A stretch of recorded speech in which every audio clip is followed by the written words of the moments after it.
Hey everybody, welcome to the limited edition version of episode 112 of the Toys for Games podcast. We are recording this on a Tuesday evening, March 21st, 2017. I am one of your hosts, Josh Brown. I am joined, as always, by the man who survived Snowmageddon, Jason Greer. Good evening, Josh. How are we doing? Good. Are you finally into spring yet over on your side of the country? Today was, I think, a high of 59. We didn't hit 60. Okay. But we hit 59. I think tomorrow's high is like 28. So, kinda? so it's gonna drop back down. Like, let me see if I can pull it up here. It's let's see. Tomorrow high of 35.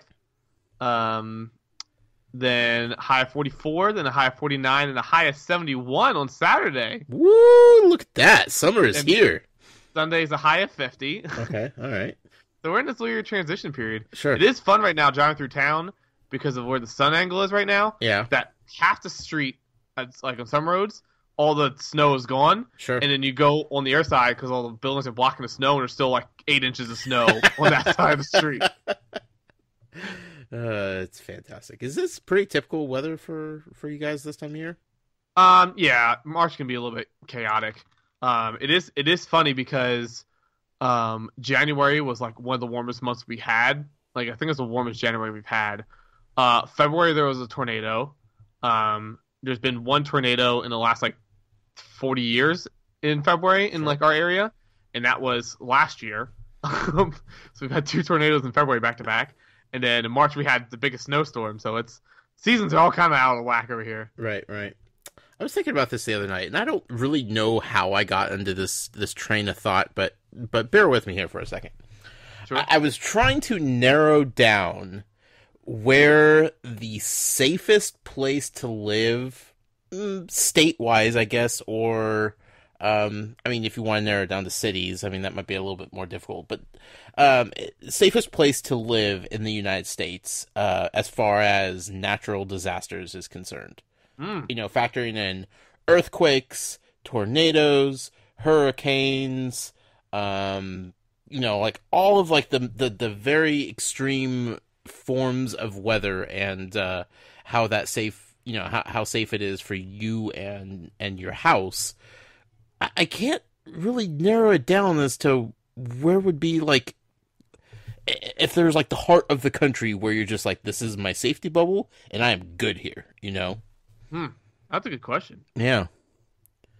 Because, I mean, you also have to take into consideration, like, volcanoes and, you know, you get away from the coasts, obviously, because earthquakes and hurricanes and tsunamis and everything are instantly just, you know, take you out. Whack, yeah. But then, like, entire Midwest is tornado alley. I mean, yeah, like the entire middle of the country is tornadoes, you know? Southeast is hurricanes and tornadoes, so eliminate all of them. Right. And then I kind of started narrowing it down to the Southwest, like New Mexico, Arizona, Nevada. Yeah. You know? I mean, most of Idaho gets walloped with snow, but I think there's a couple areas that's low elevation. You don't get hit too bad. Utah, I know, is not as snowy as you would think in some places. Sure. But then if you go down to Arizona, New Mexico, it's hell on earth hot. Yeah, right. And like fault lines, you know, like I don't necessarily know where all those lie, and you know, the potential for super volcanoes and not San Francisco, they're about to break off. Well, just all of California. I mean, that's so an yeah, interesting question. Yeah, I'm sure there's probably research done on this sort of thing, but just quickly trying to figure it out in my head, I couldn't really come to a conclusion as to where would be the safest place. So actually, a suggested result on Google. Okay. Let's see here. We'll do safest cities from natural disasters from CBS News in 2013. Let's take a look here. Is this some gallery post? Gosh darn it. Can I skip it? Yes, I can. Get this gallery crap out of here. I hate that. One at a time. Ain't got time for your stuff. Get out of here, slideshows.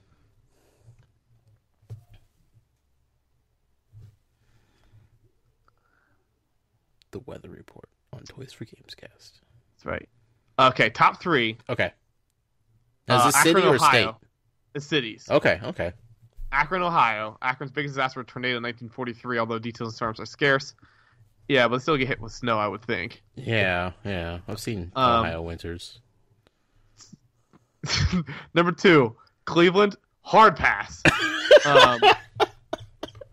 Is this like sponsored by the state of Ohio? Cleveland Tourism Agency.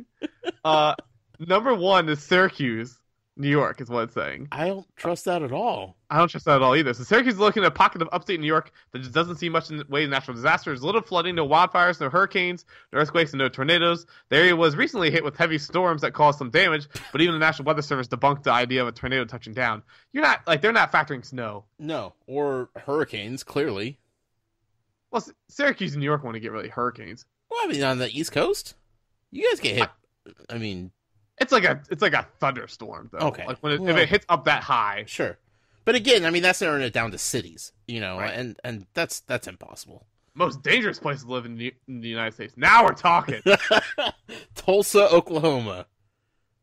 Here we go. Ranked number 1, Yeah. Sweetgrass County, Montana. All right. Which actually, I guess, is tied with Washington County, Idaho, with a disaster index of 1.7. That's frightening. Sweetgrass County, population of 3,651. Could be taken out in 2010. one storm, is what they're saying. Yeah. The honor goes to Sweetgrass County, Montana, according to analysis of more than a half-century of weather patterns and destructive natural events crossing contiguous United States. Sweetgrass is the home to 3,000 people who are fortunate enough to live far from wildfires to the west and Twister County to the east, not to mention 900 miles from any trouble caused by sea. Wait, is this? Oh, this is the safest counties. Oh. You lied to me, time. I didn't go down. So, Sweetgrass County, that's actually our answer Okay. to our original question. Sure. Montana. Okay. But I don't trust Montana, though. Yeah. There's some nasty things happening in Montana on a regular basis. This is, yeah. Montana, Idaho, Montana, Oregon, Virginia, Montana, New Mexico, Montana, New Mexico, yada yada. Most dangerous counties. Okay. Orange County, New Jersey. All right. Disaster index of 223.7. I don't even know what that means, but that's a big number compared to Sweetgrass, Montana. Yeah, then Orange County, California. So stay away from Orange County.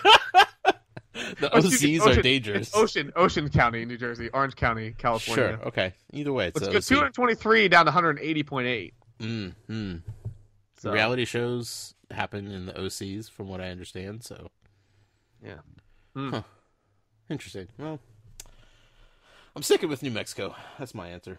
That's fair. Fair. I've been to Montana. I know bad things could happen there. It's nasty. Big country. Big sky country. Have like crazy weird monsters. It's like the Australia of the United States. Well, did you see Arrival? No, I want to. Don't tell me about it. No, I'm not going to, but I'm going to tell you it takes place in Montana. Oh. So, I mean, just because it's wide open and like nothing else happens in Montana, of course it's susceptible to alien attack, Also, this is a limited edition. We have nothing to talk about, so it's not a big deal. But see that video of the massive chicken this week? The massive chicken? Yeah. No. Oh, get out of town. If I just type in massive chicken, will it come up? Hold on, let me find I don't even know where this is going. Here the we go. internet is freaking out over this giant chicken. Yeah. Oh, there's a Twitter video. Yeah, watch it. Right. It gets like worse and worse. Okay. Watching a video about a giant chicken. Let's see. Oh my god. It's so big. What? That thing's at least 4 feet tall. Oh, okay, hold on. I got an ad. That sucks. Stupid ads. How do you not get an ad? Ad blocker, man. Welcome to 2017. I like to give people my money. I unblock sites that I want to give people my money. That's fair. Man, I wish I could mute this. This is super loud. Also, I didn't even know Chips was making a new movie. This is really upsetting. You know a new Chips movie? It looks so funny. Dax Shepard? Okay. All right. If you scroll down, I think there's the Twitter video of it. Okay, here we go. Footages of a giant chicken. What in the world? Please tell me that's just a really small chicken hut that it just came out of. No, it's huge. There's no way that chicken's that big. Oh, look at the other chickens next to it. That thing is huge. That's a turkey. It could kill you. Brahma chicken? 20 pounds? Oh my god. That's the worst episode we've ever recorded. Wow. Giant chicken. That's disturbing. Anyway, speaking of chickens, the Skylanders this week. First of all, I want to thank our executive producer, George Torres, and our show sponsor, Devin Lachinsky. You can find him over at YouTube, youtube.com/user/DLASCH2. Speaking of Skylanders, what's up, Jason? What do we got? Yep. Skylanders. I decided when I saw your note here, I think tomorrow I'm going to put up a count up counter because I think this deserves one. But Sure. Skylanders fans in the U.S. are still growing impatient for the Cursed Tiki Temple. I know a lot of people are just buying it from like Amazon UK and having it shipped over. Yeah. Why not? Amazon Japan, if you order stuff from there, you get it in like 2 days, no joke. It's nuts. But how does that even happen? I have no idea. It ships faster than like places down the street. Amazon's literally 2 hours away from me, and it still takes 2 days for it to get here. So, no update on that. Again, if you want your latest information, be sure to tweet at STLMatt, ask where the Tiki Temple is. He'll keep you up to date. He will. It's true. Lego Dimensions. Yeah, so Knight Rider and Excalibur Batman, the two fun packs that were exclusive on previous retailers. Let's test Josh. Yeah. Knight Rider was exclusive where? GameStop. And Excalibur Batman was exclusive where? Target. There you go. Nailed it. Yeah. Got so, this. Now, you asked me ahead of time before the release, not going to remember. Yeah. Afterwards, I got this. Got it now. Yeah, so both of those we thought were going to be getting like next week, I think, is originally what the Target card said. Toys R Us website's like, forget it, we'll sell it to you now. So it's weird. Like, you have to search for that name. If you search for like Lego Dimensions, it does not show up. You can always head to brickinquirer.com if you want the direct links as well. Both of those available online. You can choose in-store pickup and pick it up, but it's like register locked if you try to buy it off the shelf. No idea what's going on. I think Lego Dimensions just stopped carrying at this point. Or they're carrying way too much. Yeah. So either way, check it out. If you want to pick those up, if for some reason you didn't want to pick it up, if you don't have a Target or GameStop in your area, feel free to pick it up now through Toys R Us and hopefully other retailers here in the next week or two. Sweet deal. Also, big news, still not officially canceled. Not officially canceled yet. So check Bricks of Life FAQ page on there. I did appreciate his FAQ page about note about the tweet about the Lego Group official tweet that they sent out. Mm-hmm. So definitely take that article out. He had some great analysis on who runs those accounts and be careful on that. And it reminded me of something else on that, but I'll talk about that in the full show about people who believe that tweet, what they remind me of. Oh boy. Stick around. The good old Amiibo heyday, so I'll give a little tease. Esteban. Speaking of Amiibo, what's going on with Amiibo these days? In case you didn't know, because I keep forgetting, Mario Party Superstar comes out on Friday. From all that ad that they've been giving it, right? Which is to be fair, because they're pumping out Zelda. Sure. Seeing a Zelda commercial on March Madness like every 4 commercial breaks. Yeah, good job. Still not tired of that song. So, yeah. I mean, 9 out of 10 people that bought Switches bought Zelda also. Right. My question is, who's the one people that were just like, I don't need this game. I'll buy it on sale. Who knows? But it is funny. Like some people said, like it is funny that Nintendo's investing all this money in marketing something that you can't buy. Right. But you gotta do it. I mean, no, because it makes you want it if you can't buy it. Right. I agree. The more you see it, even if it's not available, the more anxious you get for it, and the more excited you are, and it's a perpetual marketing machine. Yeah. And yes, classic. People are still looking for stock alerts when it comes up. If it was available plentiful when it came out, people would. I don't really need this. I'll get it later. I'll get it when Mario Kart comes out. I'll wait till the new Mario game. Well, wait. No.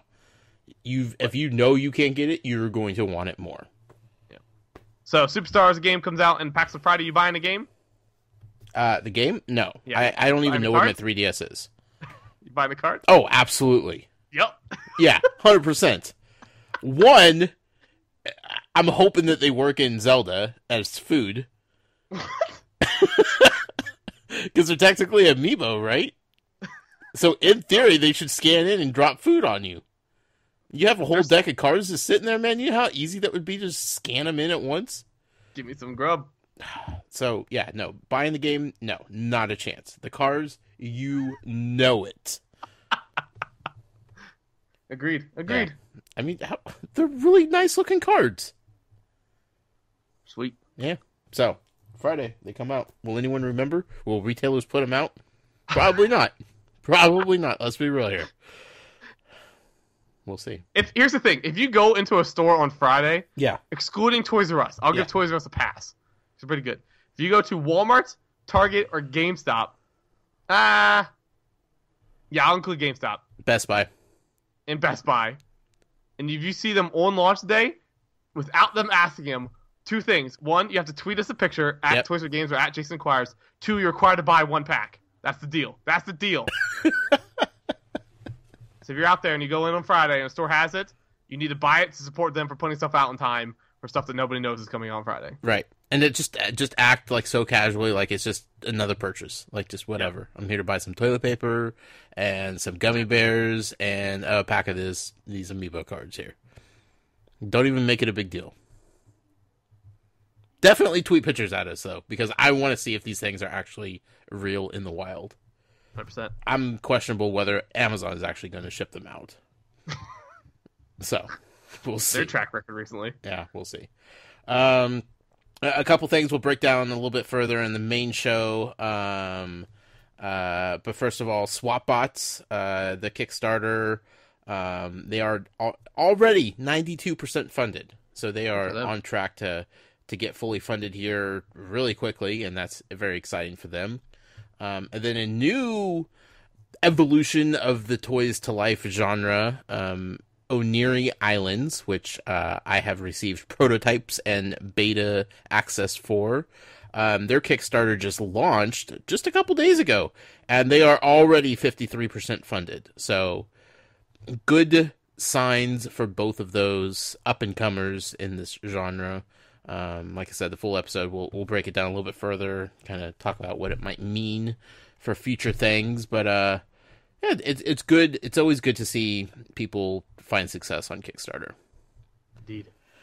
That's about it. It's going to be a very slow news week as far as the regular show is concerned. Don't anticipate it being a super long and lengthy show, but we will still have fun. However, if this is the only version that you choose to listen to, we thank you nonetheless.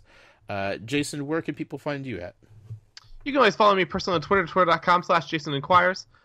You can also, Jason Inquires is also the Instagram and Facebook and YouTube handles as well, so you can search for those on those social media networks. If you want your Toys to Life news, you know I said to Brick Inquire and Skylanders Inquire. I know I said last week I was going to remember my friend code. I did not. I'm going to go grab my Switch after limited edition, write it down so we can have it for the full edition, but feel free to add me on there as well. Sure, absolutely.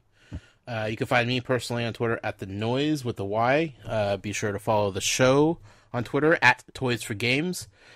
You could always email us, podcast@toysforgames.com. The website is toysforgames.com.